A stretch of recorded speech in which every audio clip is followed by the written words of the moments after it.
जिसकी बुनियाद पर मुस्लिम पर्सनल लॉ बोर्ड के बैनर तले तमाम मिली तंजीमों ने, इमारत शरिया, जमीयत उलमा हिंद, जमात इस्लामी और दिगर इदारों ने ये एहतजाजी धरना दिया है।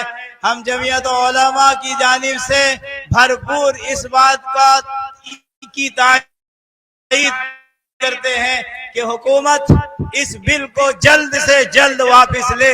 मुसलमानों को किसी हाल में ये बिल मंजूर नहीं है और हुकूमत बिहार ने जो चुप्पी साध रखी है, जिसकी ताईद पर ये बिल पास होने वाला है, हम वजीर आला नीतीश कुमार से मुअद्दबाना गुजारिश करते हैं कि आपने मुसलमानों को अपने करीब किया है और मुसलमानों को अपना समझा है।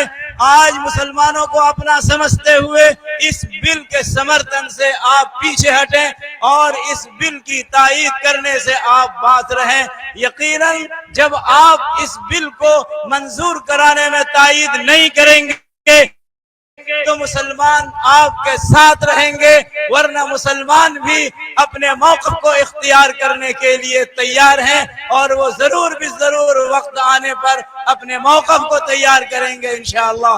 अल्लाह रब्बुल इज्जत इस इजलास को कबूल फरमाए। हमारे अमीर शरीयत दामत बरकातुहुम ने और मुस्लिम पर्सनल लॉ बोर्ड के जिम्मेदारों ने, जमीयत उलमा के लोगों ने भरपूर कोशिश की है, जिसकी बुनियाद पर आज लोग यहाँ जमा हैं। अल्लाह यहाँ जमा होने को कबूल फरमाए और हुकूमत जिस मकसद से तरमीमी बिल को लाया है, अल्लाह उसे उसमें नाकाम बनाए और उसे खाइब व खासिर बनाए। व आखिर दावाना अनिल हम्दुलिल्लाहि रब्बिल आलमीन।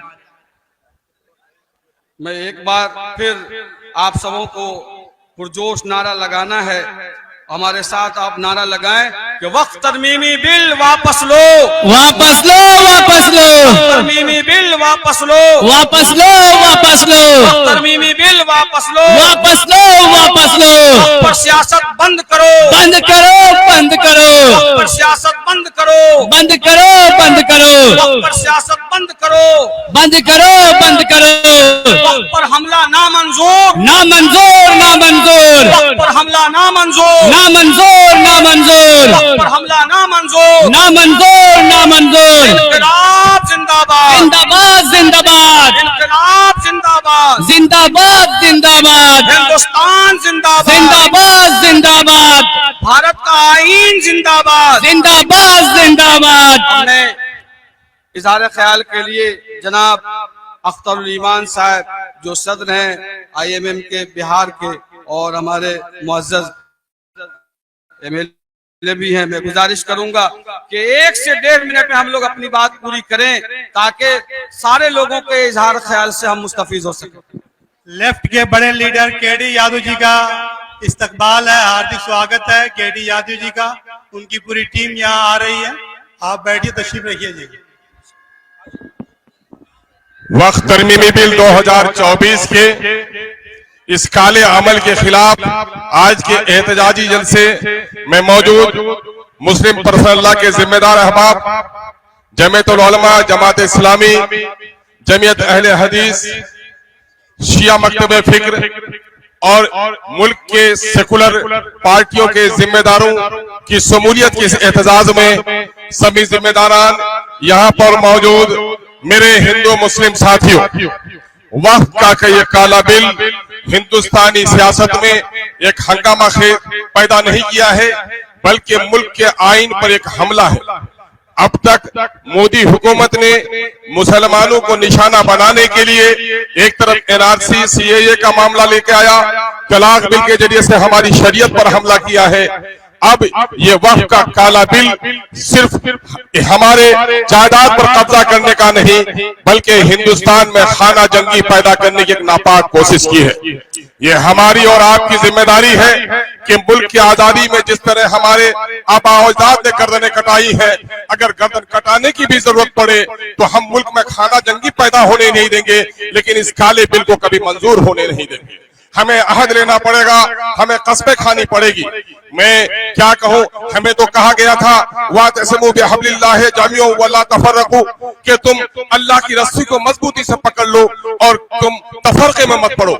लेकिन ये जो हालात हुए हैं, हमें एहतसाब करना चाहिए कि कहीं न कहीं हमारी सफों की दरार ने हमें बेवजन किया है। इस बेवजनी के नतीजे में इस मुल्क की आजादी के लिए गर्दन कटाने वाली की नस्लों के साथ मैं सीमांचल से ताल्लुक रखता हूँ। कुछ दीवानों और पागलों ने मुल्क का बंटवारा हिंदुस्तान और पाकिस्तान के रूप में किया था। मेरे बाप दादा ने उसे कबूल नहीं किया था, बल्कि सीमांचल की वो पट्टी जरा सी भी करवट लेती तो पाकिस्तान का हिस्सा हो सकते थे। लेकिन हमने इस मुल्क को, और अगर वो सीमांचल की पट्टी पाकिस्तान में चली जाती तो मुल्क का दो टुकड़ा भारत का भी हो जाता। भारत को मुसल्लम बनाने के लिए, भारत को मजबूत बनाने के लिए हमने कुर्बानियां दी है। लेकिन जो लोग अंग्रेजों के कदम बसी करते थे, वो लोग आज हम पर उंगलियां उठा रहे हैं। मैं यकीन जानिए, आज हमारी दाढ़ी को निशाना बनाया जा रहा है, हमारी टोपियों को निशाना बनाया जा रहा है, बेटियों के हिजाब फाड़े जा रहे हैं। वो सारे अमल जिससे फिरका परस्तों को मुत्तहिद किया जा सकता है, वो सारा कर रहे हैं। लेकिन मेरे नौजवानों और अजीजों, अगर ये काला बिल अगर कानून बन गया तो आपको जिंदगी में भी हम चैन से नहीं जी पाते हैं, कब्रिस्तानों में भी हमको चैन से रहने नहीं दिया जाएगा। न जाने कितने बुलडोजर चलेंगे कब्रिस्तानों में, न जाने कितनी खानकाहें बर्बाद की जाएंगी, न जाने कितने मस्जिदों में ताला लगेंगे। हम सब कुछ सह सकते हैं, लेकिन हम अपने मजहबी अमल से दस्तबरदार नहीं हो सकते हैं। ये बात नीतीश कुमार को, ये बात जितन राम मांझी साहब को और चिराग पासवान साहब को भी कहना चाहते हैं कि इख्तिदार हासिल करने में आपने हमेशा मुसलमानों का साथ लिया है। लेकिन मेरे भाइयों, जज्बात से नहीं, हमारे बैरिस्टर जनाब असदुद्दीन अवैसी साहब ने तमाम तो मामलात में अपने जानो दिल से खेल कर भी कौम को जगाने का काम किया। लेकिन बहुत सारे लोग कहते हैं कि आवाज करने से क्या होगा, बुराई को रोको ताकत से, न हो तो आवाज से, न हो तो दिल से बुरा समझो। ये ईमान का ज़ईफ तरीन हिस्सा है। प्यारे आका के हदीस का ये मफहूम है। आज हमारी बेवजनी इसलिए हुई है कि अबुल मोहसिन साहब सज्जाद अली रहमान ने जो इमारत शरिया का तस्वर दिया था, खिलाफत की बर्बादी के बाद हिंदुस्तान में एक खिलाफत को कायम करने की कोशिश की थी। उसका मंशा यही था कि इस्लाम बगैर जमात के नहीं, जमात बगैर इमामत के नहीं, इमामत बगैर अतात के नहीं। आज हमारी जमातों में इंतशार है। मसले के इख्तलाफ ने, बिरादरी की जात पात की तफरीक ने हमें कमजोर कर दिया है। अल्लामा ने कहा था, मुनफियत एक है इस कौम की, रुखसा भी एक ही सबका नबी, दीन भी, ईमान भी एक, हरम पाक भी, अल्लाह भी, कुरान भी हो। क्या होती बड़ी बात जो होते मुसलमान भी एक। आज आइए इत्तेहाद का दस पढ़िए और अपने अमीर की अतात कीजिए। अमीर की अतात में ही हमारी भलाई है। हम अपने अमीर, हम सियासी पार्टियों को दस्तबरदार कर सकते हैं, लेकिन अपने शरीय अमीर की नाफरमानी नहीं कर सकते हैं, नहीं कर सकते हैं। जिस दिन हमने अपने अमीर की फरमाबरदारी का कलादा अपने गले में रख लिया, दुनिया की कोई ताकत बुरी नजरों से देखने की हमाकत नहीं करेगी। बहुत बहुत शुक्रिया। सलाम अलैकुम, आदाब।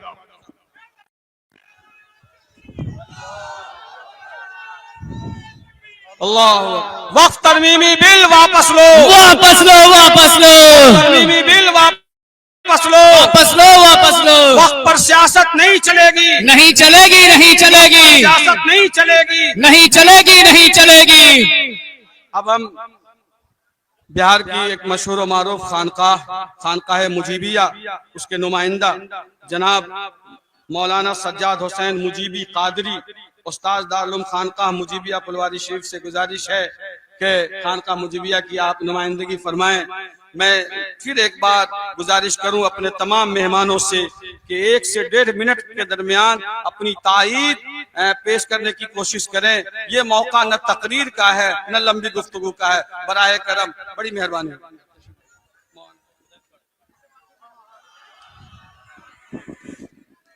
अस्सलामु अलैकुम वरहमतुल्लाह। हिंदुस्तान का कदीम व अजीम इल्मी व इरफानी मरकज़ खानकाह मुजीबिया फुलवारी शरीफ के सज्जादा नशीन हज़रत मौलाना सैयद शाह मोहम्मद आयतुल्लाह कादरी मद्दज़िल्लहुल आली का पैगाम सुनाने के लिए बंदे नाचीज़ हाजिर है। हजरत फरमाते हैं कि वक्फ का मसला कोई सियासी या शख्सी नहीं, बल्कि शरई और इज्तिमाई मसला है, जो इस्लामी तालीमात का एक अहम हिस्सा है। मुसलमानों ने रिफाए आम और मफाद आम्मा के लिए बड़ी बड़ी जायदादें वक्फ कर दी। यह सिलसिला हर दौर में जारी रहा है। हमारे वतन अजीज हिंदुस्तान में भी हजारों वक्फ अमलाक हैं, जो मुसलमानों के जज्बे इसार और इन्फाक फी सबीलिल्लाह का जीता जागता सबूत है। यहाँ के मुसलमानों ने अल्लाह और रसूल की रजा के लिए हर दौर और हर इलाके में ऐसी बड़ी बड़ी जायदादें वक्फ की हैं कि दूसरी कौमों में उनकी नज़ीर नहीं मिलती है। मुसलमानों की मौकूफा जायदादों से न सिर्फ मुसलमान बल्कि तमाम कौम व मिल्लत के लोग इस्तिफादा करते हैं और पूरी इंसानियत मुस्तफीद हो रही है, जिसका एहसान रहती दुनिया तक कोई अदा नहीं कर सकता। मगर अफसोस है कि एहसान शनासी के बजाय लोगों ने अपनी नीयतें खराब कर ली। उनकी नजरें हम मुसलमानों की मजमूम कोशिश कर रहे हैं। लिहाजा हमें मुत्तहिद होकर अपने औकाफ की हिफाजत के लिए सीसा पिलाई हुई दीवार की तरह खड़ा होना जरूरी है। वक्फ तरमीमी बिल 2024 के खिलाफ इज्तिमाई इजहार रद्द अमल जरूरी है, क्योंकि यह मुसलमानों का इज्तिमाई मसला है। मुसलमानों के इज्तिमाई मसाइल के हल के लिए हम वक्त कमरबस्ता रहना हर मुसलमान का एक मजहबी फरीजा है, जिससे जहां तक हो सके इस सिलसिला में अमली तौर पर ताउन पेश करना जरूरी है। इस अजीम धरना में हम मरकजी व रियासती हुकूमत से मुतालबा करते हैं कि यह मुजव्वजा तरमीमी बिल गलत और काबिल वापसी है। हमें यह बिल हरगिज कबूल नहीं। हुकूमत अपने मुजव्वजा बिल को वापस ले। इसके साथ ही अपनी सूबाई हुकूमत को भी हम आगाह करते हैं कि जो इस बिल की हिमायत करेगा, हम मुसलमानों ने बिहार उससे और उसकी पार्टी से बरत व बेजारी का ऐलान करते हैं। आखिर में हम दुआ गो हैं कि यह अज़ीम शान मुजाहरा जिन लोगों की कोशिशों से बारावर हुआ, अल्लाह तबारक व तआला सबके हसनात व बरकत को माजूर व मसाब करे। हाजरीन, हमारे बुजुर्गों की यही खुसूसियत रही है कि जब वक्त आया है मिल्लत पर तो अपनी खानकाहों से और दरसगाहों से निकलकर वो कौम के साथ कदम से कदम मिलाकर मैदान अमल में खड़े रहे हैं। अल्हम्दुलिल्लाह खानका मुजीबिया के हुजूर सज्जादा नशी का ये पैगाम था कौम के नाम, जो वहाँ के नुमाइंदे ने हम सब के सामने पेश किया है। मैं जनाब हमारे एक नौजवान लीडर हैं जनाब अब्दुल हफीज साहब, ये सदर इस्लामिक स्टूडेंट ऑर्गेनाइजेशन के, मैं इनसे गुजारिश करूंगा कि आप तशरीफ लाए हैं और all India student Islamic student organisation की तरफ से आप नुमाइंदगी 1 से 1.5 मिनट में फरमाएं। बिस्मिल्लाहिर्रहमानिर्रहीम।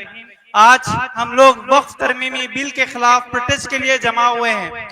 वक्फ कोई छोटी चीज नहीं है। वक्फ को खुद अल्लाह के नबी सल्लल्लाहु अलैहि वसल्लम ने कायम फरमाया था और उसके बाद 1400 साल से ज्यादा वक्फ की मीरास और वक्फ का ट्रेडिशन हमारे पास रहा है।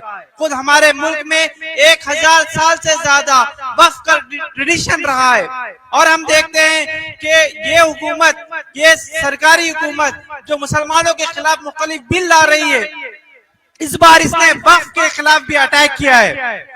जिस तरह और ये कहती है कि ये मुसलमानों की जायदादों को बचाने के लिए नहीं है, जैसा कि ट्रिपल तलाक बिल और मुसलमान औरतों के लिए नहीं था बल्कि मुसलमान मर्दों को जेल भेजने के लिए था। जिस तरीके से किसान का बिल किसानों के लिए नहीं था बल्कि किसानों को नुकसान पहुंचाने के लिए था। जिस तरीके से CNRC का बिल मुसलमानों की सिटीजनशिप बचाने के लिए नहीं बल्कि छीनने के लिए था, उसी तरीके से ये जो वक्फ अमेंडमेंट बिल लाया गया है वक्फ को बचाने के लिए नहीं है बल्कि वक्फ को हड़प के खानखा के उसके कागज लेकर आई है।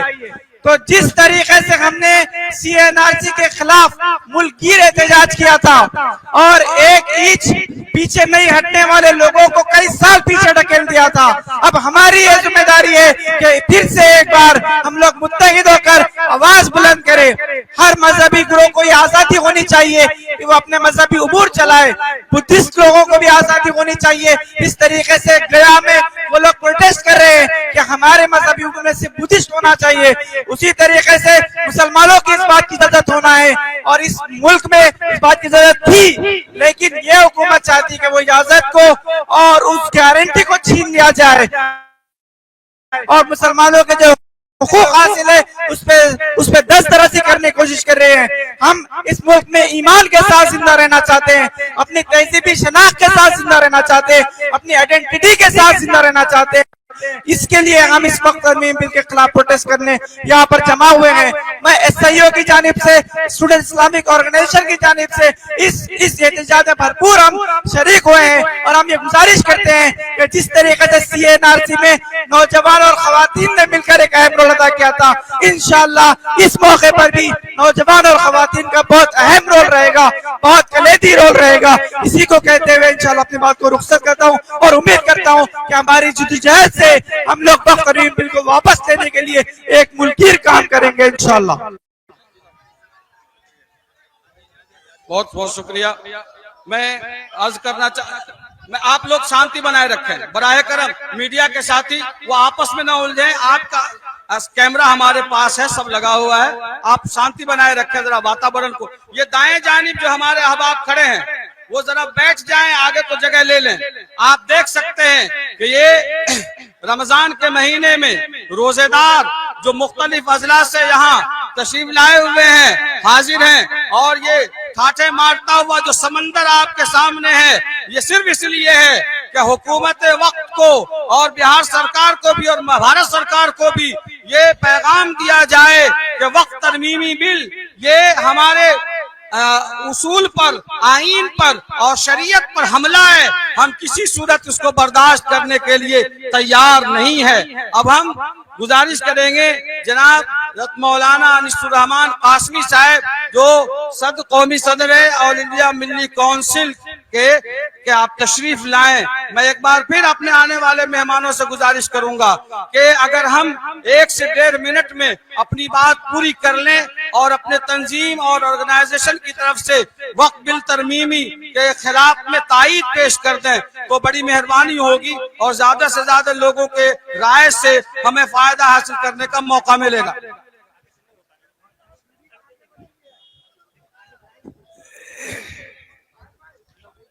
बिस्मिल्लाहिर्रहमानिर्रहीम। All India Muslim personal board के जनरल सेक्रेटरी और इस धरना वाले इजलास के सदर मोहतरम, आप सब मुबारकबाद के लायक हैं कि all India Muslim personal board की आवाज पर लब्बैक कहते हुए आज यहाँ आए। बिहार का तो ये एक धरना है, अगर मुस्लिम पर्सनल बोर्ड के जनरल सेक्रेटरी आवाज देंगे तो 1 लाख धरना दिया जाएगा। आप लोग तैयार हैं? इसलिए हम लोग भारत सरकार को और बिहार सरकार को, भारत सरकार के सहयोगियों को ये कहना चाहते हैं कि हमारी शरीयत में मुदाखलत बंद करो। वक्फ हमारे ईमान से ताल्लुक रखता है, मस्जिदें हमारे ईमान का हिस्सा हैं। आप ये नहीं कह सकते हैं कि मस्जिदों का किबला किधर होगा। आप ये नहीं कह सकते हैं कि वक्फ की जायदादें किस तरह वक्फ की जाएंगी।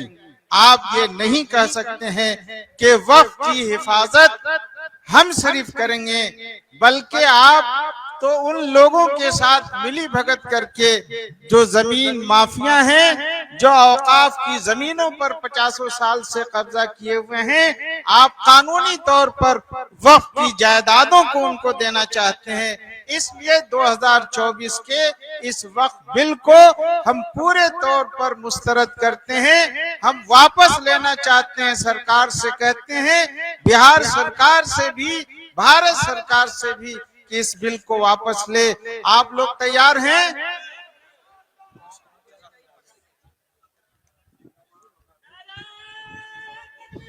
अल्लाह मैं हाजिरीन, हमारे लिए बड़ी खुशी की बात है कि हमारे दरमियान मुल्की सतह पर सियासत करने वाली बड़ी शख्सियतें तशरीफ फरमा हो गई हैं। हमारे बड़े सीनियर लीडर जनाब मोहम्मद अदीब साहब जो साबिक MP हैं और all India Muslim personal board के सरगर्म रुकन भी हैं, तशरीफ फरमा है, हम उनका इस्तकबाल करते हैं। इसी तरीके से हमारे मुअज़्ज़ज़ मेंबर ऑफ पार्लियामेंट जनाब मौलाना मुहिबुल्लाह नदवी साहब, वो भी इसकी अहमियत की वजह से पार्लियामेंट का सेशन छोड़कर आज के इस धरना में तशरीफ लाए हैं, उनका भी इस्तकबाल है।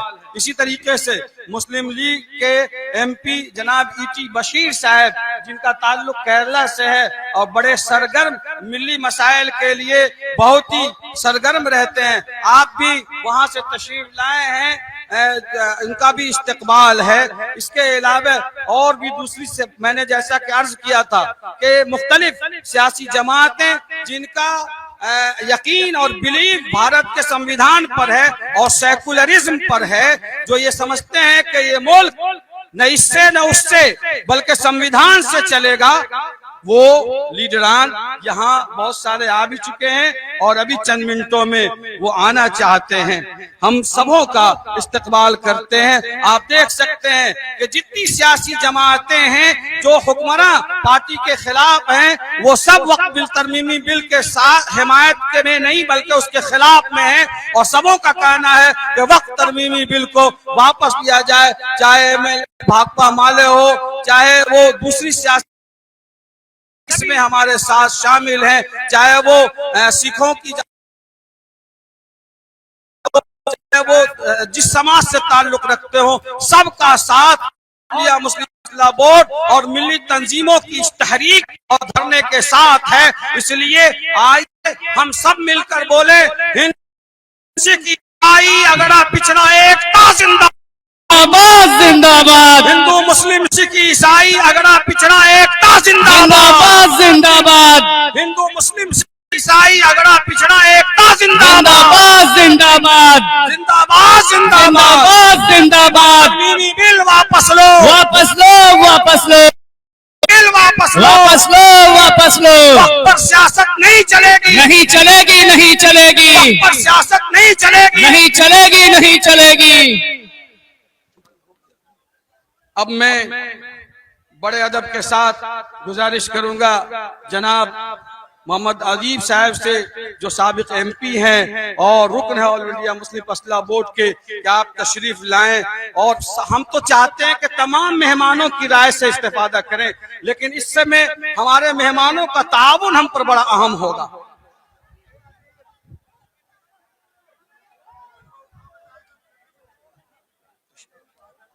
मैं एक गुजारिश कर दूं, मैंने कहा था कि मीडिया को कोई साहब अपना स्टेटमेंट न दें और कोई बाइट नहीं दें, यूट्यूबर को भी कोई बाइट नहीं दें।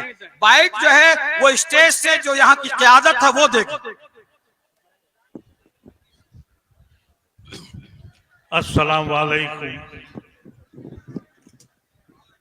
आज रमजान के इस मुबारक महीने में आप जो हजरात रोजे के साथ आज यहाँ अपने वजूद की लड़ाई के लिए जमा हुए हैं, अल्लाह आपकी दुआओं को कबूल करे। हिंदुस्तान की तारीख में पिछले 10-15 साल से जो मजालिम हुए, मैं समझ, जरा ये नारेबाजी बंद कर दीजिए, ये वक्त नारेबाजी का नहीं है, ये आप लोग जरा खामोश हो जाएं। बंद करिए तमाशे। समझ में आना चाहिए आपको, हिंदुस्तान के अंदर जितने भी हमारे ऊपर लाभ हुआ है, सबसे बड़ा हमला हमारे पास इस वक्त हुआ है। हमारी मसाजिदें, हमारे खानकाहें हमसे छीनी जा रही हैं। हम इसलिए चुप रहे कि अगर मेरे बच्चे को पकड़ा गया और अगर मेरे बच्चे को कत्ल किया गया तो बगल के आदमी ने कहा कि अल्लाह का शुक्र है मेरा बच्चा बच गया, और अगर मेरे घर पे बुलडोजर चला तो दूसरे ने कहा कि अल्लाह का शुक्र है मेरा घर बच गया। अरे मुसलमानों, तुम्हारे पास क्या बचेगा? तुम्हारी समझ में नहीं आया, अपने झंडे लगा के चिल्लाते फिर रहे हो। तुम्हें मालूम है कि तुम्हारे बाद इसके बाद जिंदगी क्या होने वाली है। पर्सनल लॉ बोर्ड ने जो आवाज दी थी, उस आवाज पे लब्बैक कहो। इस मुल्क में तुम कैसे रहोगे? तुमको फैसला करना होगा। क्या ये अफ्तार पार्टियों में जाके तुम अपने मसाइल पूरे कर सकते हो? कहते हो कि साहब हम जा रहे हैं, हम मसला हल कर रहे हैं। तुम्हें समझ नहीं आती मेरी कौम को हुआ क्या है क्यों नहीं समझती है ये? उसके वजूद का मसला है। हमने इस हिंदुस्तान को नेहरू और गांधी के हिंदुस्तान को माना था, आज सावरकर और गोलवालकर का हिंदुस्तान बन गया। और तुम इसलिए खुश हो कि कोई एमएलए बन जाएगा, कोई एमपी बन जाएगा, कोई चेयरमैन बन जाएगा। अरे ऐसी कौमें कहां खड़ी होती हैं? कभी तो जागोगे, बताओ इन लोगों को। हम अपनी शरीयत, अपनी मसाजिदें, अपनी खानकाहें अपने वजूद के साथ जिंदा रखेंगे। और ये तमाशे बनने बंद करो। मैं 80 साल के होने के बाद तुम्हारे पास इसलिए आया हूं कि मुर्दा कौम मत बनो, एहसास पैदा करो अपने अंदर तुम कहां खड़े हो। कहा यह जाता है कि हमारी मजबूरी है क्योंकि हम मिनिस्टर हैं, हम एमपी हैं, एमएलए हैं। अरे कैसे आदमी हो तुम लोग? नायडू उसने ये कह दिया कि रमजान में 1 घंटे की मरात है मुसलमानों के लिए, और तुम खुश हो गए। तुम्हारे पैर के नीचे से जमीन काट दी। तुमने कहा 1 घंटे की हमें मरात हो गई। कब सोचना शुरू करोगे? कब तक माजी में रहोगे? क्यों नहीं मुस्तकबिल का हिस्सा बनाते हो? क्यों नहीं फैसला करते हो? आज खुशनसीबी ये है कि इस मुल्क में आज बहुत बड़ी तादाद हमारे हिंदू भाइयों की है जो हमारे साथ खड़े हैं। हमको उनसे फायदा उठाना चाहिए। हमें गांधी को ढूंढ के लाना होगा। इस मुल्क में हम इसलिए नहीं आए थे, हमने जिना को कुर्बान किया था, लानत भेज दी थी उस पर, अपने खून को बांट दिया था। हमने गांधी के हिंदुस्तान को अपनाया था। तुम सावरकर और गोलवालकर के हिंदुस्तान में रह के अफ्तार पार्टियां अटेंड करते हो और कहते हो कि हम मसला हल कर रहे हैं। ये किस तरह के लोग हैं? मुझसे कुछ लोगों ने ये कह दिया। मैं सिर्फ इसलिए आया हूं आपके पास। कल शाम को अस्पताल से आया था, 7 बजे फिर दिल्ली अस्पताल में जा रहा हूं। इसलिए जा रहा हूं, मैं ऐसी कौम को, अपनी कौम को मर्दा होकर नहीं देखना चाहता। रमजान का ये मुबारक महीना है, आप हजरात रोजे से हैं, अल्लाह से दुआ करें और इन जालिमों को बता दें अभी तक तुम हम पे हमला करते थे। मोदी और का ये मैं समझता हूं एहसान है कि अभी तक तो वो हमारे बच्चों को जेलों में डाल रहा था, हमारी मस्जिदों के नीचे मंदिर ढूंढ रहा था, और उसके साथ देने वाले आप उनके साथ कैसे खड़े हैं? आपको मालूम है कि 3 बिल पास हुए। एक बिल 370 का किसने पास किया? एक बिल एनआरसी का किसने पास कराया? राज्यसभा में अथॉरिटी नहीं थी। और ट्रिपल तलाक किसने करवाया? फिर भी तुम चुप रहे, फिर भी तुम सामने रहे। हिम्मत है तो कह दो कि मैं अपने दीन से हिसाब नहीं कर सकता, सौदा नहीं कर सकता, मुझे अपने अल्लाह, अपने रब के पास वापस जाना है। ये कब फैसला करोगे?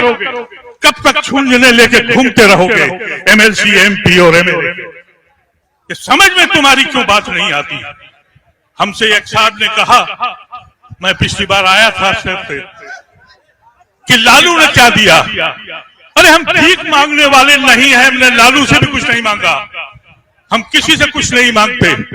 हमने लालू का साथ इसलिए दिया कि उसने आरएसएस के साथ समझौता नहीं किया था।